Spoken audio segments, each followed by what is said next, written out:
number 3, magpabautismo sa mga volunteers. Para sa mga malalayo at wala pang kasamahan na pwedeng magbautismo, gawin nyo ang self-baptism. Kayo mismo sa sarili nyo. Ano ang minimum or pinakamababang edad na pwedeng bautismuhan? Wala pong edad na sinasabi sa Biblia. In our opinion, pwede nang magpabautismo ang isang bata kung alam niya na ang mali at tama ayon sa katuruan. Mahalaga ang gabay ng magulang sa aspetong ito.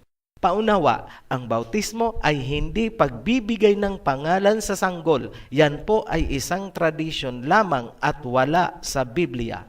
Ito ang procedure ng self-baptism. Kapag sigurado na sa sarili ayon sa checklist na ibinigay natin, pumunta sa ilog, tabing dagat, or kung wala, bathtub. Kapag nasa tubig na, manalangin, tawagin ang Aba Yahweh at ang Mesaya Yahweh Shai. Magsimula sa paghingi ng tawad sa inyong mga kasalanan at sabihin mo ang iyong intensyon na ikaw ay nagpapasakop sa covenant ng Ama.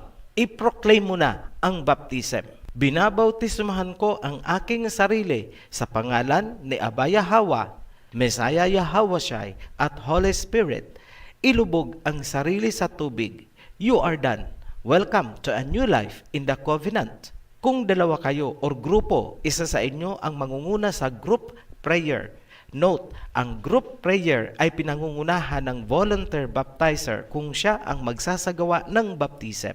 Tatawagin ang Aba Yahweh at Mesaya Yahweh Shai at humingi ng tawad sa inyong mga kasalanan.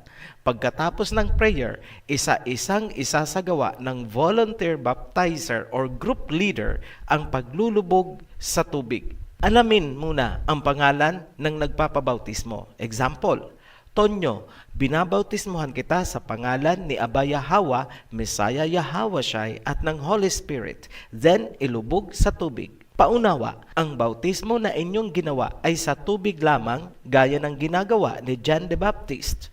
Ngunit darating ang Mesaya upang kayo ay bautismohan sa Holy Spirit. Maliwanag na ang power of baptism ay hindi galing sa taong nagbabautismo sa inyo kundi sa Mesaya. Yan ang basihan kaya pinapayagan natin ang self-baptism. Tandaan, ang bautismo na inyong ginawa ay pagpasok sa covenant at hindi pagpapamember sa Ophirian Heritage Conservatory. Dahil ikaw ay nakiisa na sa isang spirit sa ilalim ng covenant, ikaw ay kasama na sa heavenly assembly ng Messiah na iniwan kay Peter. Kasama ka na sa tinatawag ng Ama na may people dahil ikaw ay sealed by the name of the Father in your forehead. Hindi ka na kasali sa anumang Babylonian o worldly religions. Para sa inyong mga nakakaalam at naniniwala sa mga inilahad ng Ophirian heritage, I am now speaking to you. Ako ay nagsasalita sa ngalan ng katotohanang nasusulat sa Revelation chapter 7 verse 2. Ang puwersa ng anghel na sumibol sa silangan ay kumikilos ngayon sa Pilipinas. Tuloy-tuloy ang pagtawag namin sa mga Ophirians, pumasok kayo sa Ark of the Covenant and be saved. Gaya sa panahon ni Noah ang nangyayari sa panahon natin ngayon. Habang ang mga tao ay nagsisipag-asawa at nagpapakasaya, pumasok si Noah sa ark at ang mga nasa labas ay nalunod sa baha. Katotohanan, sinasabi ko sa inyo, kapag natapos na ang pagtatatak sa mga tupa ng Mesaya, isasara ang Ark of the Covenant. Ang matuwid ay lalong magpapakatuwid at ang masama ay lalong magpapakasama. Nations will rise against nations. Aabot sa sukdulan ang away ng mga bansa at magaganap ang mga kinatatakutan ninyong nakasulat sa Book of Revelation. Nakikiusap kami sa inyong mga OHC followers. Tulungan niyong maipalaganap ang ating advocacy. Marami ang humihingi ng bautismo. Sa mga nais tumugon sa mga humihingi ng bautismo, ipaalam nyo lang sa amin ang inyong location. Sa mga nagnanais magbigay ng tithes, itulong nyo na lang po yan sa mga baptism events para makakilos ang mga gustong mag-volunteer. Get in touch with each other.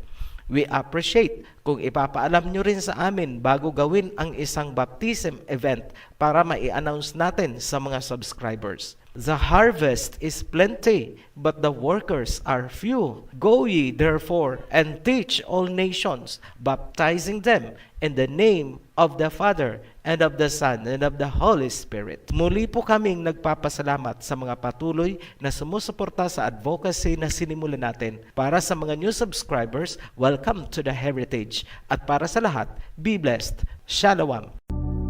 Ito ang panawagan ni Haring David galing kay Aba Yahweh. Tipunin ninyo sa akin ang aking mga banal, yaong nagsitipan sa akin sa pamamagitan ng haing alay.